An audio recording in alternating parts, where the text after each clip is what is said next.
Welcome to our new episode. Hi, sir. Thank you. Thank you for inviting me. That's great.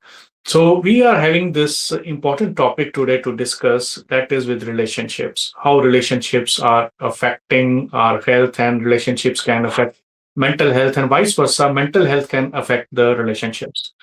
So, as a psychologist, how you feel like how does our mental health influence the way we communicate and connect with our family and friends and the partners? Mental health influence, I can say that it's not only how we feel, but also that how we interrupt the behavior of people around us. Let's say, for Hmm. example, when someone is emotionally balanced, they might think that my partner has not replied because they are busy. That's why they didn't Hmm. reply. But when someone is struggling with anxiety or anything like a mental health condition, the same situation can become maybe like they are upset with me, did I do something wrong? Or like a kind of a negative patterns. So in my work Hmm. as a psychologist, I have seen people, come into therapy believing that they had relationship problems. But as we explored further, we found that anxiety, burnout, there are a lot of unresolved emotional wounds were Hmm. influencing the way they were perceiving the relationship. So, similarly, when someone is experiencing depression, they may stop reaching out to friends or family. Like Hmm. loved ones sometimes interrupt this as disinterest. But Hmm. in reality, the person may be struggling just to get through the day. So that's why I often say that our emotional well being, becomes the lens through which we see our relationships. Hmm. That's how it connects. And Kushi, what are the common signs that stress, anxiety, or depression may be affecting a relationship? So one thing I have noticed is that emotional distress rarely stays, confined to one area of life. It Hmm. often spills into our relationship. Let's say, for example, I worked with individuals who were under intense workplace stress, and Hmm. they were not angry with their partners, but because they were mentally exhausted, they become irritable over very, very small things. And common Hmm. signs include, I can say that there are increased arguments over the minor issues of the relationship, emotional withdrawal, feeling disconnected despite spending time together, overthinking conversation. It is very, very, very common, and needing Hmm. some kind of a constant reassurance from other partner. Or there is also reduced patience and empathy. Hmm. Sometimes couples tell me like we argue about everything, and Hmm. but when we explore deeper, we realize that they are not fighting about messages, let's say schedule or any Hmm. household work, etc. They are Hmm. just carrying some unspoken stress, fear, and sadness within them. So often Hmm. the issue is not the relationship itself. I can say that it is the emotional burden one or both people are carrying in the relationship. That's all. Hmm. Okay. Why do so many people struggle to express their emotions openly in relationships? I think this is a very good question that you asked. See, many people were taught, to how to be successful, how to be responsible, how to be strong. Hmm. But very few were taught how to talk about feelings. I think we all can be able to relate that. Like I have sat with clients who could explain that how complex, like professional challenges, but they Yeah. struggle to answer a very simple question like if I'll ask them, what are you feeling right now? Hmm. Sometimes, people fear that vulnerability because of their past experiences. So maybe they expressed Hmm. emotions as a child and they were told by their parents, by the society, like, stop being dramatic, let's say, be strong, don't be so sensitive. So over the time, they learn to suppress rather than to express. And Hmm. what I often tell to my clients is that beneath this anger, there is usually a softer emotion that is hidden. So let's Hmm. say, for example, when someone says, I'm angry, Hmm. often what they are actually feeling is maybe like, I'm hurt, I feel ignored, or I'm afraid of losing this relationship. So I can say that learning to express those deeper emotions creates a genuine intimacy between the relationship. And Kushi, what are the some common communication mistakes that can damage the relationships? I think common, I think there are the one of the most important things I think I remind people is that difficult conversations. I think don't Mm-hmm. damage a relationship that the poorly handled conversations do. I can say, Mm-hmm. see, many people start their conversation from a place of accusation. Like, for example, you never spend time with me anymore, you never care. And the person immediately becomes defensive, right? So instead, Mm-hmm. I encourage people to share their experience. Let's say, for example, they can say in that way, like, I have been missing our time together lately, and I want to love, like, I would love to reconnect again. The message Mm-hmm. is the same, but the But the impact way of is communication different, is different. Yeah. completely different. Yeah. And Yes, yes. So especially in I often digital tell age, clients to approach the difficult conversation with the goal of, yes. and now Kushi, like this digital age, And so like more I messages. often tell to clients, So in digital yeah, world these digital age, days, so yes. yeah, The message messaging can is also be now. interpreted like as, yeah. Hmm. So message basically nowadays what have been seen, like yes, the messages, if suppose the relationship couple are sitting one in one room, another one in another room. So rather than having face to face communication, it's now getting into digital one or texting on messages on mobile with the relationship and some important issues. Is Yes. that right? Does Yes, that yes, affect? yes, it is right. And it is really impacting the relationship nowadays. Yes, Mm-hmm. yes, yes. This, digital communication has definitely, made it easier to stay connected. Like we can talk to loved ones across different countries. We can check Mm-hmm. on different, like friends instantly, maintain the Yeah. relationship despite of busy schedules. But as a psychologist, I have also noticed that being connected is not always the same as feeling connected.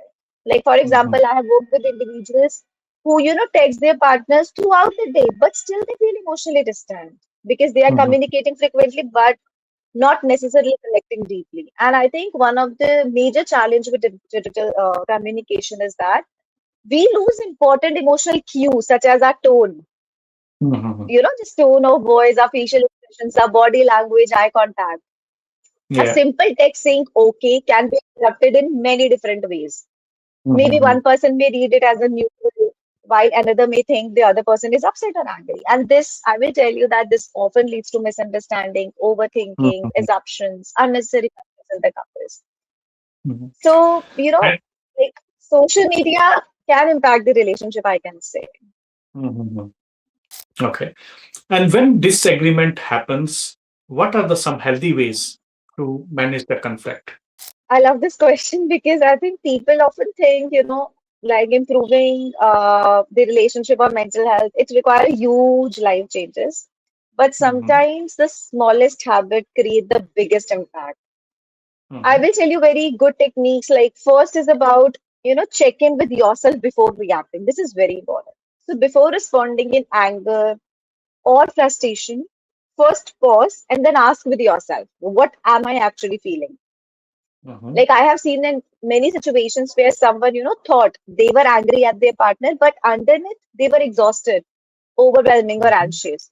So self-awareness prevent that emotional reactions from becoming relationship conflicts. So first of all, it's very important to check in with yourself before reacting to anything. Second, Mm-hmm. create some moments of genuine connection every day.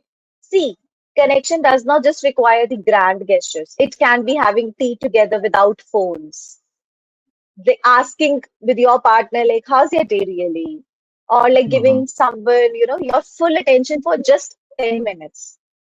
And one thing that I have noticed is that relationship don't usually break because of one big event. They often Mm-hmm. weaken because people slowly stop connecting in small everyday moments. So small Mm-hmm. moments create that emotional safety. So like Mm-hmm. it depends on the, like couples. It depends in every relationship. What can you do or create a kind of a, small moments of genuine Mm-hmm. connection. And third, practice appreciation more than criticism. See, our Mm-hmm. brain, naturally notice that what is wrong. And we forget to acknowledge what is going right. So I often encourage people to express one appreciation every day. Let's say, for example, I can say to my partner, like, thank you for helping me today. I appreciate that how hard you are working, and I'm glad that you are in my life. This is a kind of appreciation every day. Mm-hmm. So, That's like really. I remember working with individuals, yeah, like who felt, unseen despite doing so much for their loved ones. And sometimes a simple acknowledgement had a bigger impact than any expensive gift. So Mhm. honestly, appreciation is one of the most underrated relationship skills. So you Mhm. can just try these important, these are the very, very small and very important techniques so that your relationship will be sustained long and you both will live happy just because of these creating the small moments, appreciation daily, and check in with yourself. That's all. Now, coming back to immigrant community, in many multicultural communities, family expectations can be very strong. How can individuals balance cultural values with their own mental health needs? Culture value and family expectations. See, this is, I think, a very good, question to discuss. Especially with And yes, and I think this is a topic that resonates with many people, especially as I said in the that culture where family plays a central role in also decision making, their identity, and the life choices. See, Mhm. like family values can provide, I think, a sense of belonging, support, and stability. And most of us learn some important qualities like respect, responsibility, compassion, resilience from our families. So I can say that these values are incredibly meaningful and often shape who we become. However, Mhm. challenges can arise when family expectations and an individual emotional needs or any personal goals begin to conflict. Let's say, for Mhm. example, I have worked with the young adults who deeply love and respect their families, but they feel pressured regarding their career choices, marriage decisions, or any lifestyle preferences. So they often tell to me, like, I don't want to disappoint my parents, but I also don't feel happy with the path I'm following. And I think Mhm. this will create a feeling of guilt, anxiety, confusion, and even resentment in the people. So, one thing I often emphasize is that taking care of your mental health does not mean that you are rejecting your culture and any family values. Mhm. So, it just means you're finding a way to honor both your family perspective and your own well being. So, healthy balance is very important, and it only starts with understanding that two things can be true at the same time. See, like you can Mhm. respect your family, but at the same time, you can have your needs, you can have your boundaries, and you can have your dreams of your own. So let's say, for Mhm. example, a person may value family involvement in important decisions while still wanting autonomy in choosing a career or partner. So these Mhm. don't have to be opposing goals. The key Mhm. is communication, only communication. So instead of Mhm. approaching conversation with you don't understand me, it can be more helpful to say I understand why this is important to you, and I like to share how I'm feeling as well. So this creates a Mhm. space for dialogue rather than defensiveness. So I can say one of the healthiest lessons that we can learn that boundaries are not the barrier first, they are the bridges to any healthier relationship. Mhm. And bridging the generation gap is like another challenge I think many families face today is the generation gap because the older Mhm. generation have taught values such as sacrifice, Mhm. their duty, but younger generation are increasingly learning, about the emotional well-being, the self-care, therapy, healthy boundaries. So see, neither perspective is completely right or completely wrong. They are just often shaped by different life experiences. So I will say that, while a younger maybe respond in a different way, a parent may respond in the like different way, but instead of arguing about whose approach is correct, families can benefit from asking that what can we learn from each other. Mhm.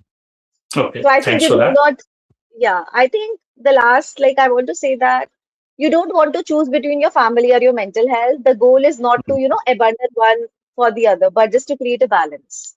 Yeah, to create a proper balance in the life so that your family relationships are maintained as well as your health and mental health, and especially not only yours, the whole family members and partner families and Exactly. friends.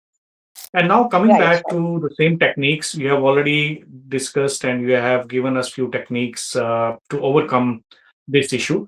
What are the three simple habits people can practice to strengthen their both mental health and relationships at the same time? So I can say that simple habits, as I said you, like the check-in is important for in both of this. See, as a psychologist, I have noticed that people who maintain strong relationship and well-being, they are not Mhm. necessarily the ones without problems. They are just the one who practice healthy habits consistently. So first, Mhm. always check in with yourself before reacting, because many conflicts does not happen because of the situation itself. They just happen because of the emotions we bring into the situation. That's all. So before Mhm. reacting, always take a moment and ask yourself that what I'm feeling right now. Am I angry? Am I hurt? Am I stressed? Am I exhausted? That's all. And also, as I told you, a kind of a gratitude. Like practice this gratitude openly. See, we often assume that people know they are valued, but Mhm. gratitude needs to be expressed. See, our brains, are naturally wired to notice, as I said, you that what is wrong. But that's why many Mhm. people receive only criticism, but Mhm. not that gratefulness and appreciation. So a simple habit that I can recommend is, expressing one genuine appreciation and gratitude daily. That what are you Mhm. grateful for? Also, uh, you know, express like what you really want to say, not in the way Mhm. of criticism, just, reframe your statements, not Mhm. by criticizing or not by blaming, just telling that what Mhm. actually you are feeling. And also learn to repair, not just apologize. See, many people think a healthy relationship means never having a disagreements, and that's not at all true. Healthy relationships, see, are not conflict free, they are just repair focused. So, Mhm. like let's say after an argument, instead of focusing on who was right or who was wrong, focus on Mhm. reconnecting. So learn to Yeah. repair, not just to apologize. Mhm. Also, set some healthy boundaries without guilt. This is very important. Many Mhm. people associate boundaries, with the rejection, but healthy boundaries actually improve the relationship. And boundary can be simple as like saying no when you're overwhelmed, taking, Mhm. time to rest, communicate what makes you comfortable. Mhm. See, you cannot pour from an empty cup, right? So taking care of yourself is not selfish. Mhm. It is necessary in relationship as Mhm. Oh, that's great. Khushi, now out of discussion, there are three, four things which are coming up in mutual relationships, whether it's between the partner, whether in family and friends, within a community. Respect, understanding, emotions, well being. As a psychologist, what are your views and your message for the community who is out there in this extreme busy world to maintain their relationships? Because they are really important, not only for a couple, not only for a family, but as a whole community. It's really important to respect each other and have understanding. well. I think these are the four important themes about respect, boundaries, the mental well-being, as you said, the connection, the relationship, which actually make a very, a powerful thing in everybody's life.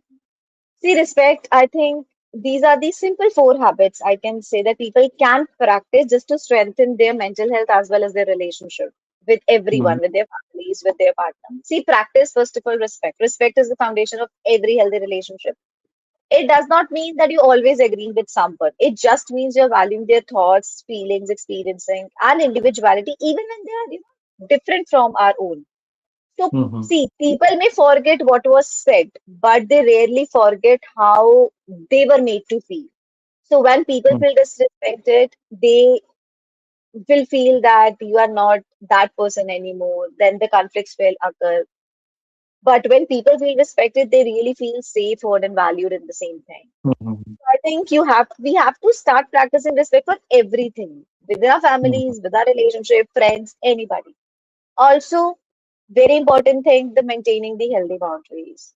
See, Mhm. boundaries, as I told you, it is often misunderstood, but many people think boundaries are just push at the others away. But healthy boundaries actually bring people closer. Mhm. So boundaries they help us to communicate what we are comfortable with or what we need emotionally and how we expect to be treated. So, like for Mhm. instance, if someone is emotionally exhausted, it's okay to say that I care about this in like conversation. You can say to your partner, you can say to your families that I Mhm. care about this conversation, but I need some time to recharge, and I had like to continue later. See, this is not Mhm. a rejection; it's really a healthy self-care. So Mhm. start doing that, maintaining healthy boundaries. Also prioritize your mental well-being. See, our Mhm. relationship with ourselves influence every relation we have with others. Remember Mhm. all this. Yeah. When we neglect, our emotional needs, stress, anxiety, let's say frustration, it often spill into the relationship. So simple Mhm. practice you can do. You can manage your stress by doing some mindfulness. You can just Mhm. start your 10 minutes walk. Take time for your self reflection. Seeking support when needed is also very important. When you think that you need support, please go ahead. No, no, Next no. question Please, please. is like, when should someone seek professional help for relationship difficulties? When is the time to go for it? I can say that, see, first of all, taking a step towards you, it's a very good thing. It's a very strong decision. And I think one of the biggest myth about therapy or any relationship counseling is that people should only seek when the relationship is falling apart. In Mhm, reality, see, seeking help early can often prevent small issues from becoming much bigger problems in the relationship. mhm, So, just like we don't wait for that physical health problem to become severe before seeing a doctor, we don't have to wait for a relationship to reach a crisis point before mhm, seeking support. So, there are some signs that professional, help may be beneficial, include that the same arguments keep happening without the resolution, or there are communication that has become difficult or hostile for both of them, or mhm, one or both people feel unheard, misunderstood, or emotionally disconnected. Truth has been damaged, or there is stress, anxiety, depression, or any mental health concern are affecting their relationship, or there mhm, is a constant criticism, resentment, or emotional distance in the relationship. Or I can say it's like one person feel like they are carrying the entire relationship alone.